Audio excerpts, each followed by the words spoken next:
दोस्तों, हमारी पूरी पृथ्वी पर सबसे ज्यादा मात्रा में पानी है और ये पानी हमारी पृथ्वी का 71% हिस्सा घेरे हुए है, जो कि समुद्रों के रूप में इस पृथ्वी पर मौजूद है।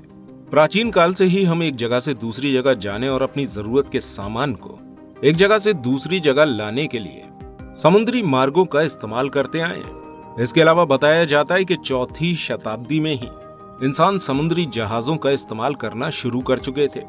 वैसे तो आज हमारी टेक्नोलॉजी काफी ज्यादा एडवांस हो चुकी है और हम एक जगह से दूसरी जगह यात्रा करने के लिए हवाई जहाज, ट्रेन जैसी कई सारी चीजों का इस्तेमाल करते हैं, लेकिन अभी भी समुद्री जहाज का चलन समाप्त नहीं हुआ है।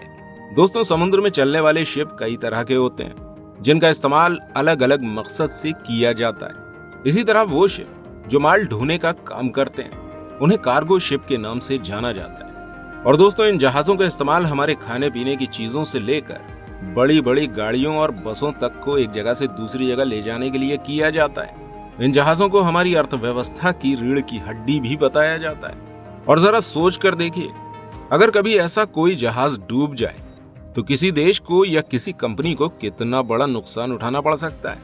और यही सब आज की हमारी इस वीडियो में आप जानने और देखने वाले हैं। हम आपको बताएंगे कुछ ऐसे जहाजों के बारे में जो समुद्रों के रास्ते से माल ढोते समय इन्हीं समुद्रों की गहराइयों में कहीं समा गए।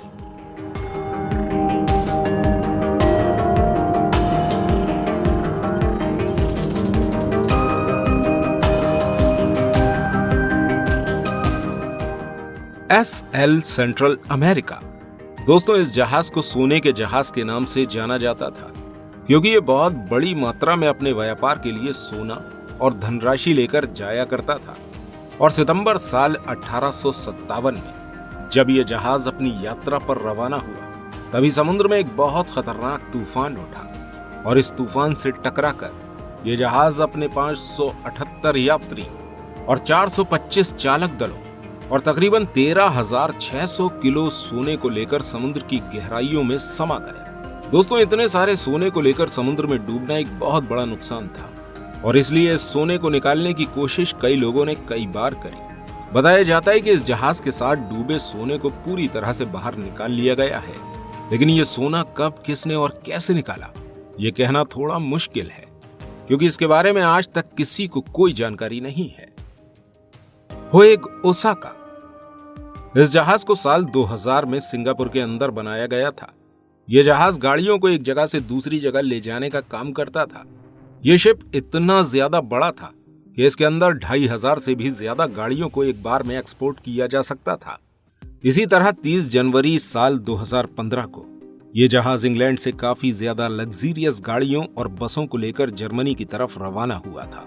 दोस्तों, अपनी यात्रा के समय यह शिप एक बंदरगाह की तरफ टर्न लेता है और इस मोड़ को लेते ही इस जहाज का बैलेंस बिगड़ गया और यह जहाज समुद्र में एक तरफ झुक गया। इस जहाज में मौजूद क्रू मेंबर्स इसके टेढ़े होने पर समुद्र में जा गिरे। इस जहाज का प्रोपेलर, जिससे जहाज आगे बढ़ता है, वो भी जहाज के टेढ़े होने की वजह से पानी से बाहर निकल आया। लेकिन जहाज के डूबने से पहले अन्य समुद्री जहाजों ने इसे खींचकर कुछ हद तक सीधा कर दिया और इसमें मौजूद गाड़ियों को दूसरे जहाज में निकाल लिया गया। दोस्तों, इस हादसे में किसी की जान नहीं गई, क्योंकि पानी में गिरे हुए लोगों को सही सलामत बाहर निकाल लिया गया। अब बात करते हैं गोल्डन रे की। यह दक्षिणी कोरिया का एक शिप था, जिसका इस्तेमाल हुंडई कार कंपनी किया करती थी। इस शिप के जरिए हुंडई अपनी महंगी महंगी लग्जरियस गाड़ियों को अमेरिका और यूरोप पहुंचाया करती थी। दोस्तों, ये जहाज 660 फीट लंबा था और इसमें 7500 से भी ज्यादा गाड़ियों को एक साथ ही ट्रांसपोर्ट किया जा सकता था। और इसी तरह अगस्त साल 2019 को यह जहाज 3 बंदरगाहों से कारों को लोड करता है।